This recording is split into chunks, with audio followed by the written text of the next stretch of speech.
Hiatus is over. So Cubism 5.1 recently came out, and I wanted to introduce some of the newest features. The first one is the VTube Studio to Live 2D physics connection.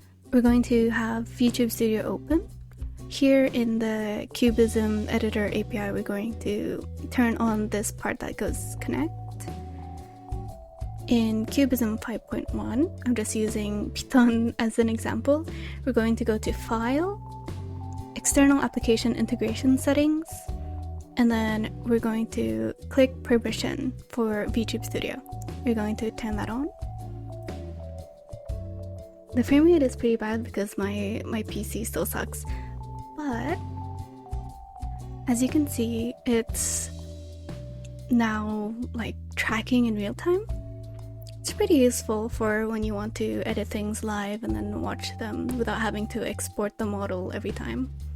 You do have to have a model in VTube Studio just because it's using that to send the parameters, but I think you can just use like any of the example models if you don't have one of your own yet. Pretty good.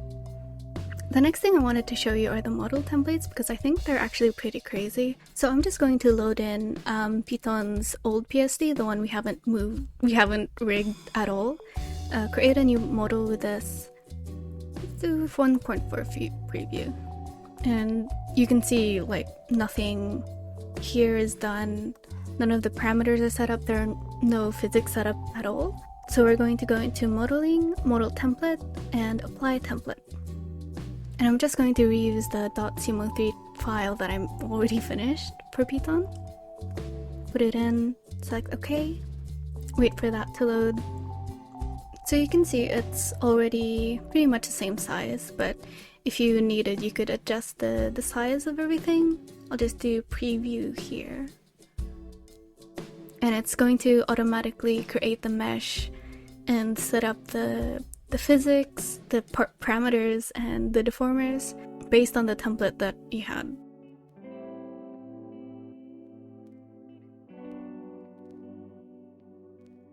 So you can see how it creates all of the different parameters that I added to Python's old model. And I'm just going to show what it looks like in the physics. Obviously the face is a bit nightmarish, but you can see here with the body and stuff is moving, and this took me like 5 seconds. So if you have like a template if you have like a template of your model already pre-made, that'll cut down your modeling time by like, I don't know, however. But obviously this only works this well because I'm using the exact same CMO3 for the exact same model. A lot of it is still manual parts adjustment and rigging and stuff. But if you're an artist and you have like your character here model template, then that'll be pretty easy to get set up. And you can just apply the template that you made for your YCH to a new model and then just rig whatever extra parts you created. So yeah. Just for reference, I'm going to only select the skirt parts and see what Live2D's default skirt looks like. Skirt. Select all. Modeling, model template, apply template, skirt.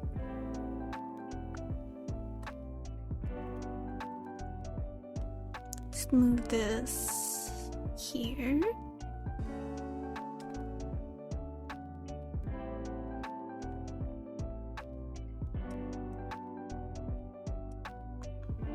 Okay, that looks good.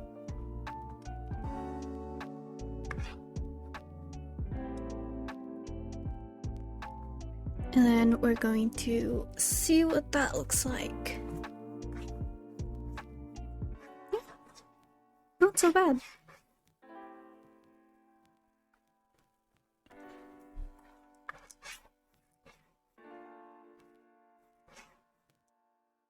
You can do the same thing for like your arms and stuff.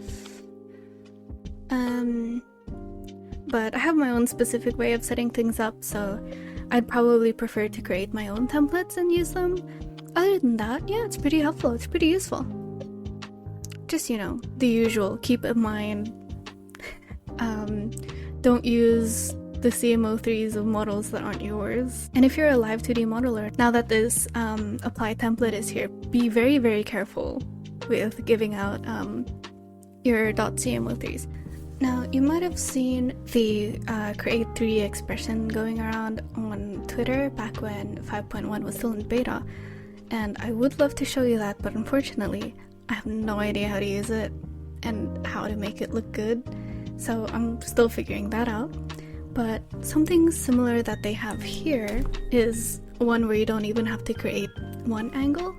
So we're going to modeling, parameter, auto generation of face motion, generate face motion, select like the deformers that you have for the face and stuff.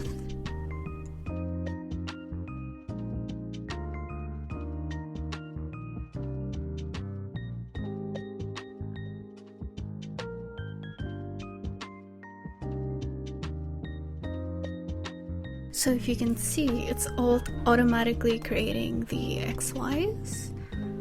If you want to do movement level, increase, all of that. There are no ears.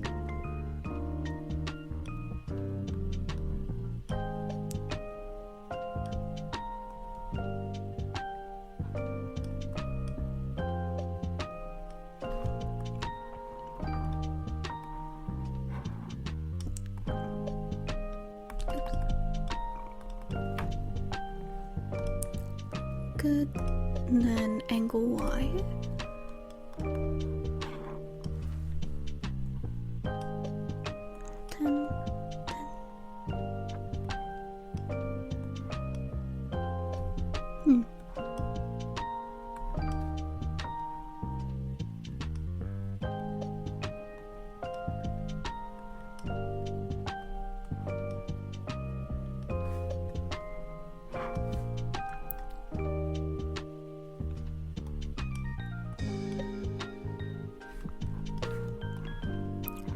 Just a little bit of manual adjustments, corners.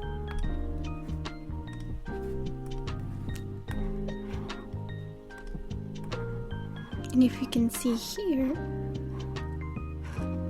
we've got the XY set up. And I didn't even set up the one angle here. The one angle would be really good if you just wanted to do the entire face in this way, but this is pretty good for setting up just the face, and then you can do the hair and accessories, because I know that one's a little bit more finicky. The corners are, as usual, very synthesized corners. They're not as nice, but you can just manually edit that. So this is pretty good for beginners, since you can just create everything like this. When I learn a little bit more about the rotation apply 3D expression, I'll try to create that, because it is pretty cool. But I was trying it earlier with the Python model, and I can't find a way to make it look nice, and I'm so sorry for that. But yeah. この番組はご覧のメンバーの提供でお送りしました。So if you see any of these guys in the comments, make sure to type out like, thanks bro, or thank you dude.